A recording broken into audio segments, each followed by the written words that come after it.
Perkenalkan, nama saya Ulfa Azhar dari kelas 1A Farmasi dengan NIM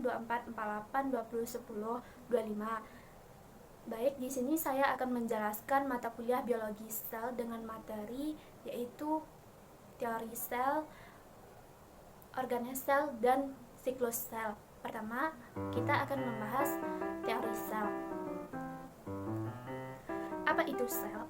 Sel adalah unit terkecil penyusun makhluk hidup yang dapat melakukan fungsi kehidupan. Semua makhluk hidup dari bakteri, tumbuhan, dan hewan terdiri dari sel. Sel berfungsi untuk mengambil nutrisi, menghasilkan energi, dan berproduksi demi kelangsungan hidup. Sejarah penemuan sel. Penemuan sel adalah momen penting dalam biologi. Dilakukan oleh Robert Hooke pada tahun 1665 menggunakan mikroskop sederhana. Ia mengamati gabus dan menemukan struktur kecil berbentuk kotak yang disebut sel, yang berarti ruangan kecil seperti kamar biasa. Teori sel. Semua makhluk hidup terdiri dari sel. Sel merupakan unit dasar kehidupan dan semua sel berasal dari sel sebelumnya. Membran sel. Fungsi dan struktur membran sel sebagai pelindung dan pengatur keluar masuknya zat. Sitoplasma, bagian sel yang terbungkus membran plasma. Sitoplasma dapat diibaratkan sebagai lantai pabrik tempat organes sel bekerja. Inti sel, fungsi inti sel sebagai pusat kendali aktivitas sel dan penyimpan DNA. Kloroplas, kloroplas terdapat pada sel tumbuhan dan beberapa organisme fotosintetik seperti alga. Karena tumbuhan adalah autotrof yang memproduksi makanan melalui fotosintesis. Kloroplas diperlukan untuk menyerap cahaya matahari dalam proses ini. Selanjutnya kita akan membahas tentang organes sel. Organes sel adalah struktur khusus yang melakukan berbagai tugas di dalam sel. Sebenarnya, ini sama halnya dengan organ tubuh kita yang mempunyai fungsi-fungsi tertentu di dalam tubuh manusia. Struktur organes sel. 1. Nukleus. Nukleus atau inti sel merupakan salah satu organes sel yang mempunyai fungsi penting pada sel. Soalnya, nukleus ini mampu mengendalikan seluruh kegiatan sel serta mengatur pembelahan sel. Nukleus juga berfungsi membawa informasi genetik dan replikasi DNA.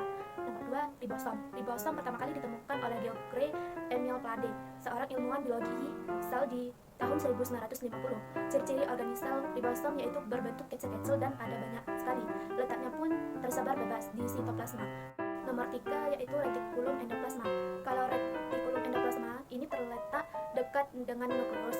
Retikulum endoplasma ada dua macam, yaitu Re kasar dan Re halus.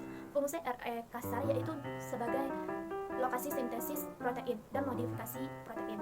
Re halus mempunyai fungsi yang lumayan banyak nih, yaitu sebagai sintesis lipid, metabolisme karbohidrat, detoksifikasi racun, dan penyimpanan kalsium. Yang keempat yaitu badan Golgi. Ciri-ciri organes sel badan Golgi yaitu berbentuk seperti tumpukan kantong-kantong pipih yang sangat kompleks. Terus, di bagian dalam kantongnya ada ruangan-ruangan kecil atau vakuola. Selanjutnya, lisosom.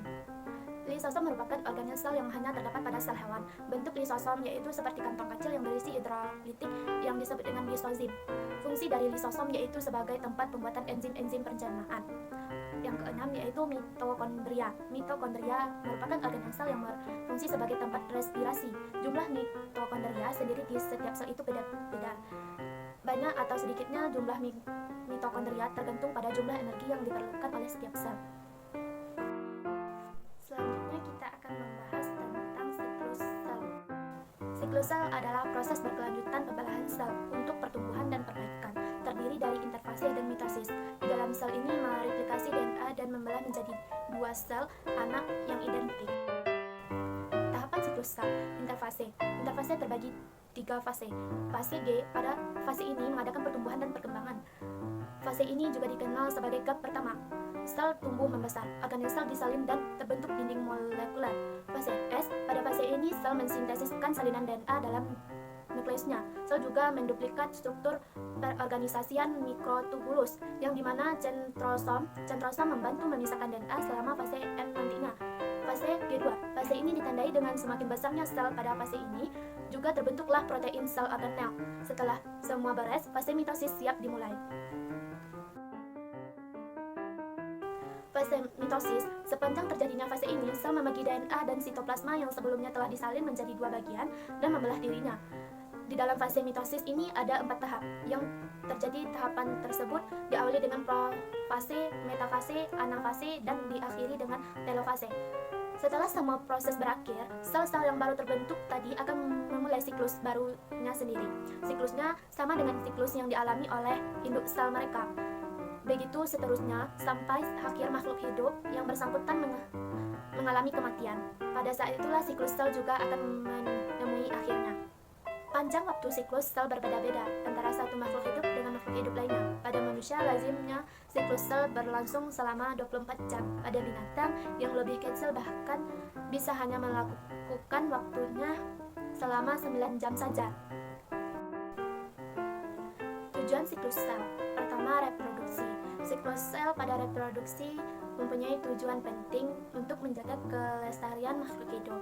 Jadi, sel-sel yang berkaitan dengan sistem reproduksi akan mengalami pembelahan secara meiosis untuk makhluk hidup yang berkembang biak secara seksual dan aseksual. Pada manusia, kalau di cowok mempunyai sperma, sedangkan pada cewek adanya sel telur. Yang kedua yaitu pertumbuhan dan perkembangan. Sel yang tumbuh berarti dia membelah dirinya untuk jadi lebih banyak, sedangkan berkembang berarti sel tersebut yang sebelumnya bertugas mengalami perkembangan ke tugas yang lain. Misalnya sel yang bertransformasi menjadi sel neuron dan sel epitel. Selanjutnya, perbaikan dan regenerasi. Di saat kita tidur pada malam hari, sel-sel yang ada di dalam tubuh sibuk memperbaiki diri dan beregenerasi. Itulah mengapa kita enggak disarankan buat begadang. Soalnya kalau begadang itu bisa membuat regenerasi sel ditunda. Nah, begitulah siklus yang dialami sel dalam tubuh kita. Makhluk hidup semuanya mengalaminya. Hanya saja mungkin memang sukar untuk disaksikan karena ukuran sel yang sebegitu mungilnya sehingga sulit untuk dilihat menggunakan mata telanjang.